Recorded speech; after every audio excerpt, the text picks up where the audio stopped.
Bismillahirrahmanirrahim.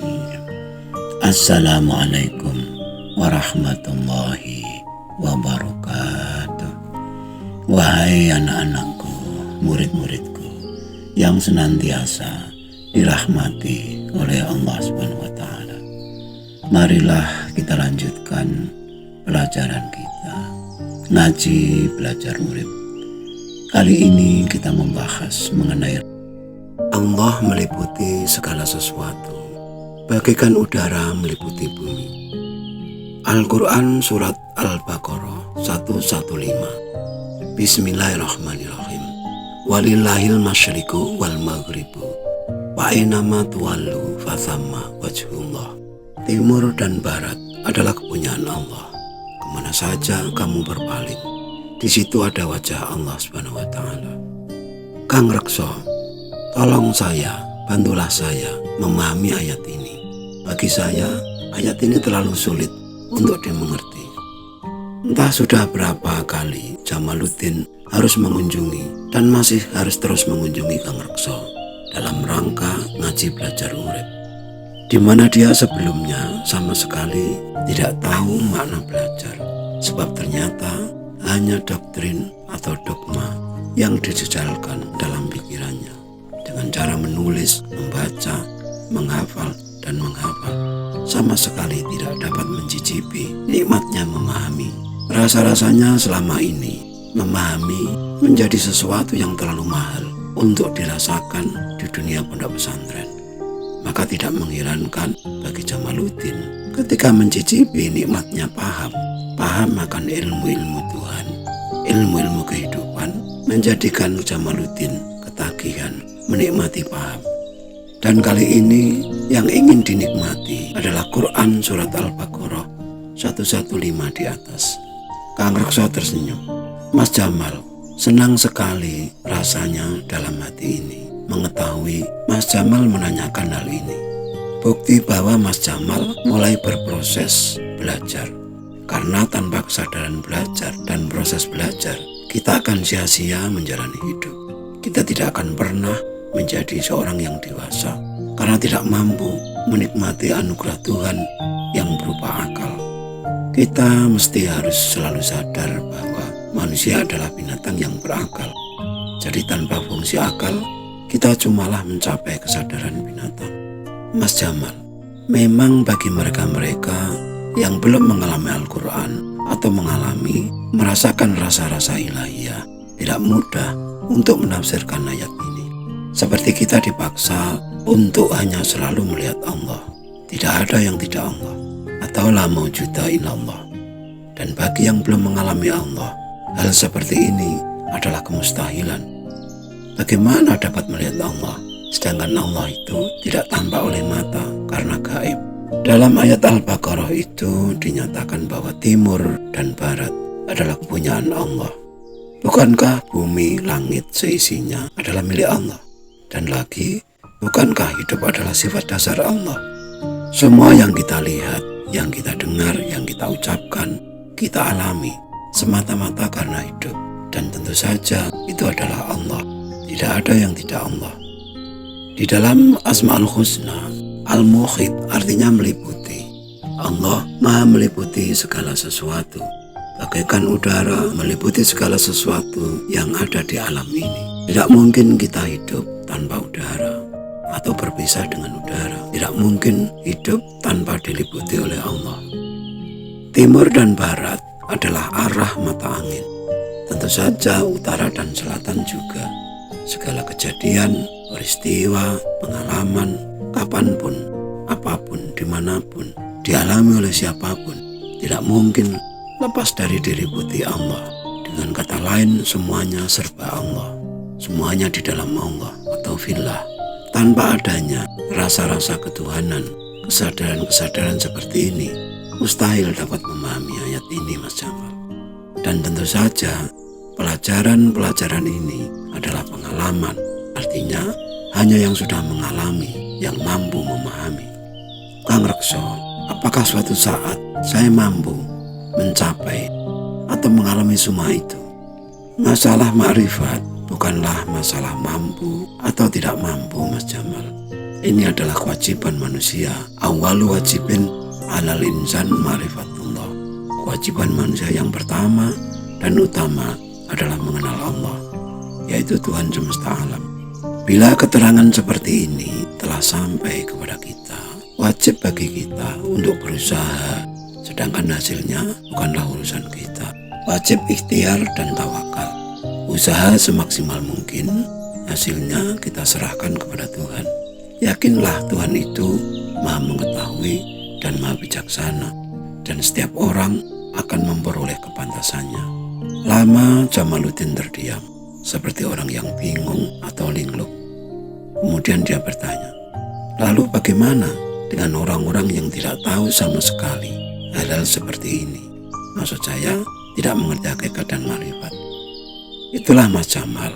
Quran surat Ar-Ra'd ayat pertama menjelaskan bahwa sebagian besar manusia tidak akan beriman. Karena konsekuensinya, orang-orang yang benar-benar beriman haruslah siap menjadi kaum yang minoritas. Artinya hanya sebagian kecil saja. Ibarat suatu perlombaan lari, berapa banyak yang menjadi juaranya. Itulah hukum alam, seleksi alam. Kita harus selalu sadar akan hal itu. Cobalah kita lihat dalam kehidupan kita sehari-hari di kampung kita. Dari sekian ribu penduduk kampung, berapa banyak orang-orang yang benar-benar baik di hadapan Tuhan maupun manusia. Itulah kenyataan hidup. Terserah kita ingin seperti apa. Namun jangan sampai lupa bahwa konsekuensinya atau resikonya pasti jelas. Kesempurnaan hidup itu seperti apa, Mas Jamal? Tanya Kang Rekso. Oh iya Kang Rekso, seperti apa itu? Hidup dan kehidupan yang kita jalani setiap hari dengan segala apa yang terjadi, baik yang kita tahu maupun tidak, yang kita setuju atau tidak, yang kita mampu atau tidak. Itulah kesempurnaan hidup. Hidup apa adanya. Bahkan seandainya kita telah mati atau tidak pernah hidup, hidup akan tetap berjalan dengan atau tanpa kita. Namun bila kita tidak hidup, pasti kita anggap kehidupan ini tidak ada. Contohnya adalah bila selama 1 minggu kita ada di dalam kamar di rumah kita dan tidak pernah keluar, kita pasti menganggap bahwa matahari tidak ada. Padahal selama 7 hari itu matahari terbit di pagi hari dan terbenam di senja hari. Apa yang kita tidak tahu bukan berarti tidak ada atau tidak terjadi.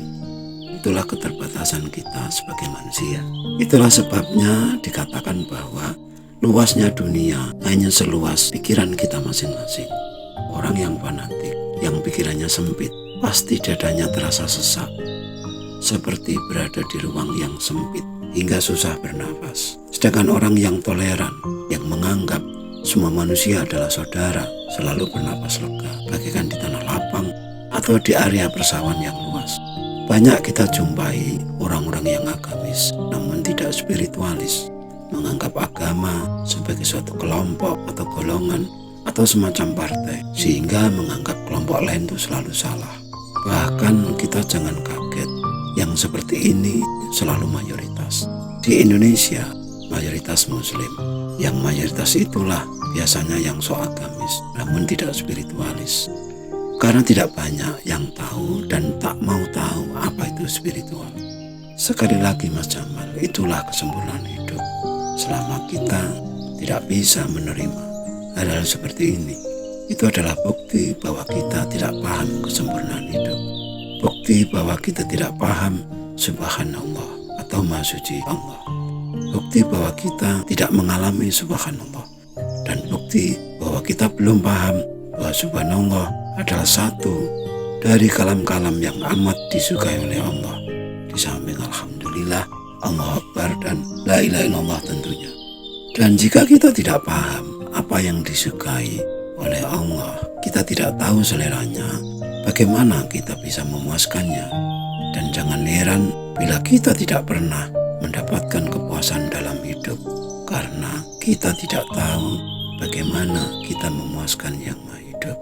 Hadis riwayat Muslim dan An-Nasa'i menyatakan, akhabul kalami ilallahi arba'un, subhanallah walhamdulillah, la ilaha illallah, Allahu Akbar, la yadurruka bi'ayhinna batata.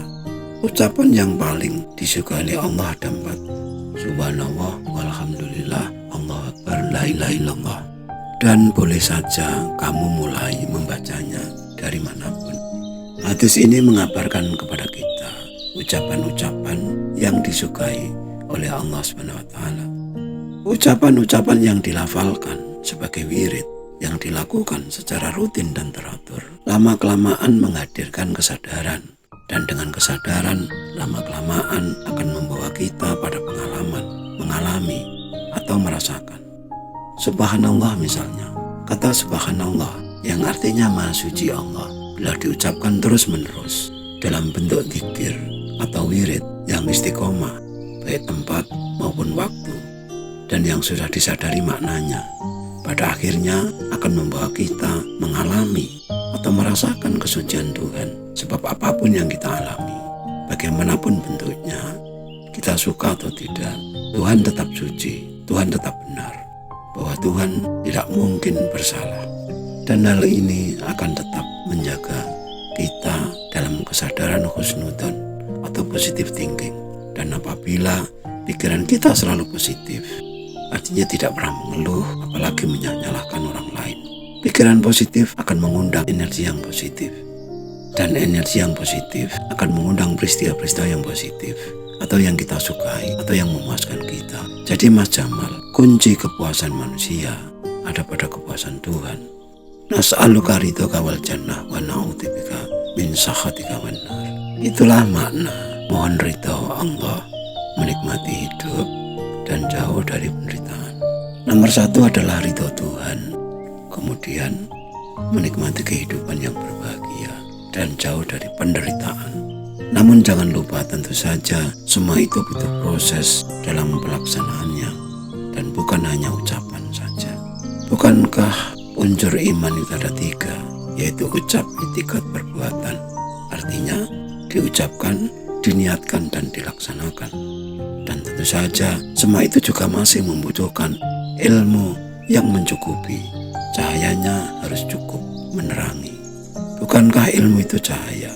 Dan bukankah cahaya itu kesadaran? Dan kesadaran itu berasal dari wirid-wirid atau dzikir yang disadari maknanya dan harus dilaksanakan secara teratur dan telaten. Dan jangan lupa diniati memuji Tuhan atau bersyukur kepada Tuhan. Semoga Mas Jamal mengerti. Seperti biasanya, Jamaluddin selalu puas dengan penjelasan Kang Rekso. Tak henti-hentinya dia mengucap Alhamdulillah. Sekian dulu wajangan yang mohon maaf atas segala kekurangan. Semoga selalu bermanfaat. Dan marilah berdoa bersama. Ya Allah, mudahkanlah jalan pengabdian kami kepadamu. Amin, amin, amin ya Rabbal Alamin. Wassalamualaikum warahmatullahi wabarakatuh.